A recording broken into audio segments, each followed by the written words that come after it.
بسم اللہ الرحمن الرحیم۔ السلام علیکم ورحمۃ اللہ وبرکاتہ۔ ماہرہ اسلامک ٹی وی کی طرف سے ایک نئی ویڈیو کے ساتھ حاضر ہوں۔ حضور اکرم صلی اللہ علیہ وآلہ وسلم کا ارشاد گرامی ہے، جو آدمی گھر میں داخل ہوتے وقت 3 باتوں کا اہتمام کرے گا، رزق اس کے دروازے توڑ کر آئے گا۔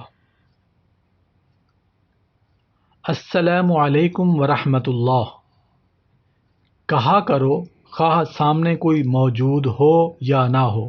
یعنی آپ گھر میں انٹر ہوئے ہیں تو السلام علیکم ورحمۃ اللہ کہہ دیا کریں، چاہے گھر میں کوئی موجود ہو یا نہ ہو۔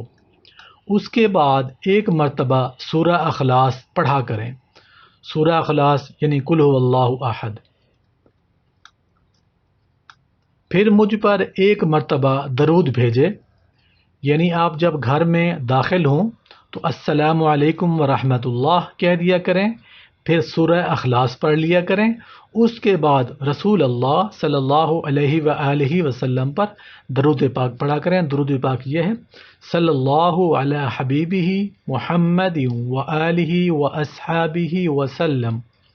ریپیٹ کرتا ہوں، صلی اللہ علی حبیبہ محمد وآلہ واصحابہ وسلم۔ تو آج کی یہ ویڈیو دولت مند ہونے کا وظیفہ، پاورفل وظیفہ فار رزق میں برکت کی سورہ۔ آج کی یہ ویڈیو، آج کی یہ سورہ رزق کو بڑھانے کا وظیفہ میں نے آپ کے ساتھ شیئر کیا ہے۔ آپ نے ثواب کی نیت سے اپنے دوستوں کے ساتھ ضرور شیئر کرنا ہے۔ Thanks for watching.